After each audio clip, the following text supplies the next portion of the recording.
Software jobs try చేసే వాళ్ళందరిలో కూడా ఎక్కువ స్ట్రగుల్ అవుతుంది, ఛాలెంజ్ ఫేస్ చేస్తుంది. జాబ్ కోసం చాలా స్ట్రగుల్ అవుతుంది ఎవరంటే freshers plus already genuine 1 year 2 years experience ఉన్న వాళ్ళు కూడా చాలా ఛాలెంజ్ ఫేస్ చేస్తున్నారు. వాళ్ళకి కాల్స్ రావడం చాలా తక్కువగా ఉన్నాయి. అండ్ అదేవిధంగా ఎవరైతే ఫేక్ ఎక్స్పీరియన్స్ పెట్టి నేను జాబ్ కోసం ట్రై చేస్తున్నాను అనుకునే వాళ్ళు చాలా ఛాలెంజ్ ఫేస్ చేస్తున్నారు. ఎందుకంటే ఇంటర్వ్యూ షెడ్యూల్ అవ్వడం కూడా చాలా కష్టంగా మారిపోయింది. సో ఎవరైనా సరే ఫ్రెషర్స్ అయితే స్పెషల్లీ మీరు ఏదో ఒక జాబ్ చేయడానికి మాత్రం ట్రై చేయండి. కొంచెం మీరు పిఎఫ్ అకౌంట్ క్రియేట్ చేయకుండా ఉండే కొన్ని జాబ్స్ ఉంటాయి.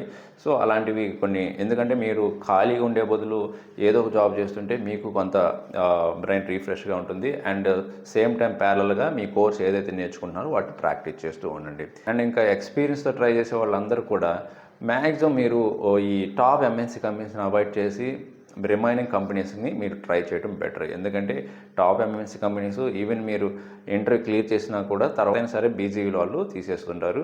అది కూడా జాగ్రత్తగా ఉండండి. అండ్ ఇంకా బ్యాక్ డోర్స్ కూడా ట్రై చేసే వాళ్ళకి అసలు ఛాన్సే లేదండి. బీజీవీ చాలా స్ట్రిక్ట్గా ఉంది, ఇది గుర్తుపెట్టుకోండి.